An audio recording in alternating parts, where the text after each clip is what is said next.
Hi guys, and welcome back to another video. So today I've got 10 dribbling exercises to improve your close control. For these exercises, I'm using 7 cones, each of them placed 1 step apart.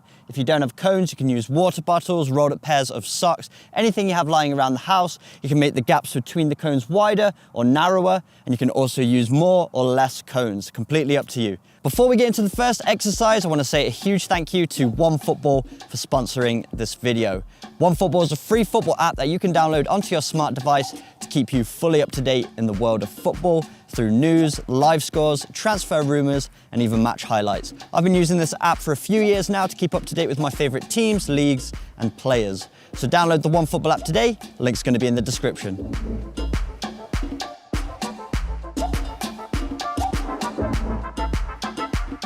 For the first exercise, we're involving the sole and outside of both feet.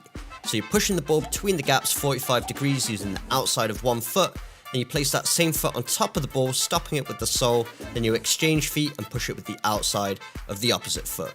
This is a great exercise for working on your deceptiveness. Being able to stop the ball abruptly and change direction with it is going to help you unbalance defenders so you can escape on the opposite side.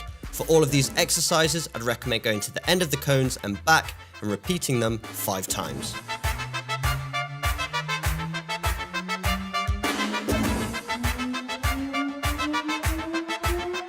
For the second exercise, we're using the inside of our feet only.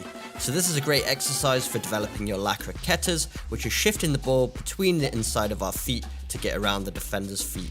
So what we're doing here is we're pushing the ball from one side of the body to the other, stopping the ball, and then we're performing the same movement in the opposite direction, but on the next one, we're pushing the ball forwards. So we're cross and stop, then across and forwards. So as you can see here, I'm pushing the ball from left to right on the way up, and once I get to the top of the cones, I'm going back in the opposite direction, this time pushing the ball from right to left. And then it's my right foot that pushes the ball forward until I get back to the start. Once again, 5 repetitions, there and back.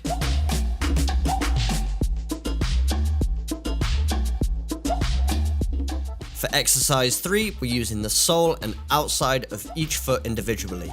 So we roll the ball between the gap, and then we push the ball through the next gap with the outside of that same foot. Once we get to the top of the cones, we can then repeat in the opposite direction, switching feet each time. So if you go from the beginning to the end with your right foot, go from the end to the beginning with your left. Just like the previous exercises, go for 5 repetitions there and back.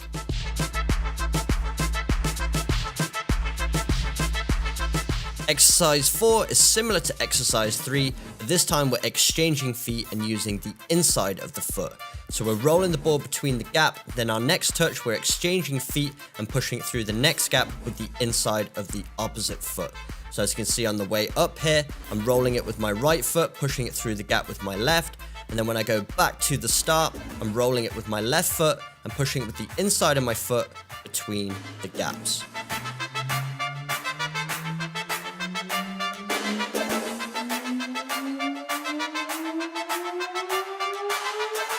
For the 5th exercise, we're using the sole and inside of both feet this time to get through the cones. So we perform a little la croqueta movement on the outside of the cones, and then we roll the ball through. So it's from one foot to the other, roll it through the cones, and then when we get to the next gap, it's another la croqueta and we roll it through with the opposite foot.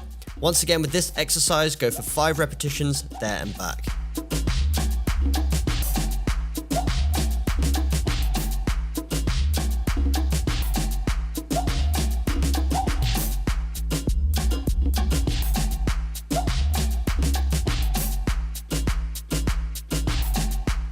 For the 6th exercise, we're working on a reverse elastico movement. So we're pushing the ball with the inside of one foot, exchanging to the outside of that same foot to change direction of the ball, and then we're going to put a foot on top of the ball with that same foot to stop it so we can go in the opposite direction.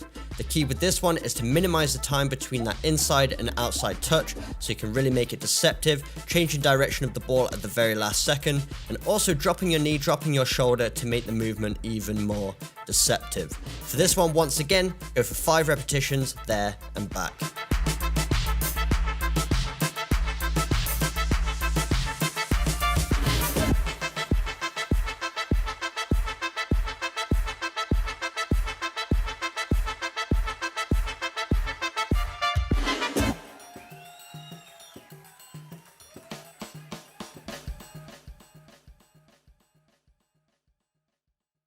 For exercise 7, we're shifting the ball from the inside of one foot to the other, and then we're taking a third touch with the outside of the same foot we took the second touch with. So it's a quick lacquer keta, and then we're taking a third touch on that same foot to push the ball through the gap with the outside of that foot.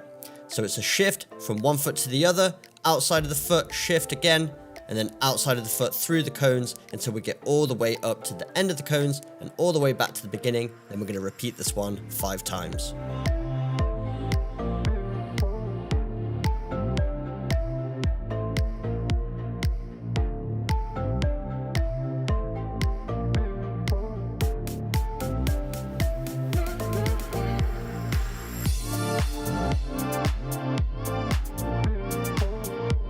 In exercise 8, we're working on our step overs. So we're throwing our foot around the front of the ball, stepping around it, making sure we've got a slight bend in the knee to lower our center of gravity so we can protect the ball and be more agile with our movements. And then as we throw our foot around the ball, we're going to push off the ground with that same foot we stepped over with, so we can push the ball with the outside of the opposite foot through the gaps of the cones. So as you can see here, step over around, and it's the outside of the opposite foot, making sure we're keeping the ball close to our body, stopping it with the sole, and then repeating in the opposite direction.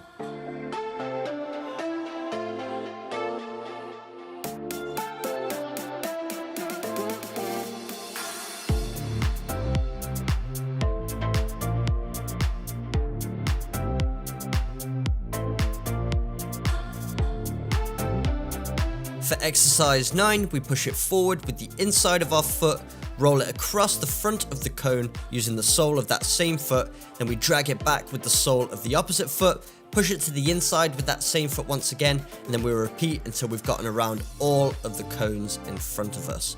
Once we get to the opposite side of the cones, we're going to go in the opposite direction. So if you started by pushing the ball down the left side of the cone on the way up, you're going to push it down the right side of the cones on the way back.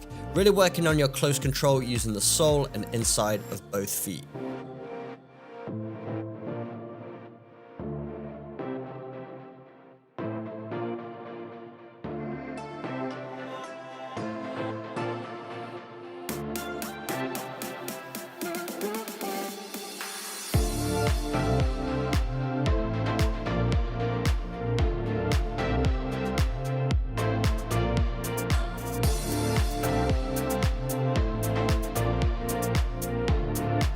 For exercise 10, we're working on our V-cuts. So we start by placing our foot on top of the ball, dragging it back towards us 45 degrees, opening up our body and opening out our hips so we can push the ball with the inside of that same foot to the opposite side of the cone. Then we're going to place our foot on top of the ball once again, drag it back towards us and exchange feet and push it with the inside of the foot back to the starting point. Then we're going to repeat this pattern until we get to the opposite side of the cones. Then we're going to go back to the start, but using the opposite feet this time.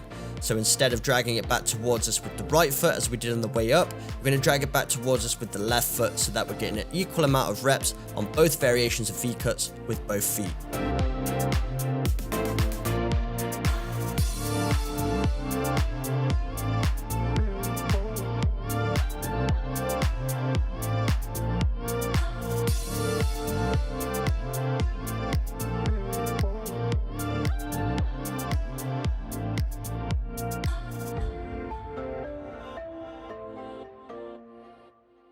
So there we go guys, 10 more exercises you can use to improve your close control dribbling.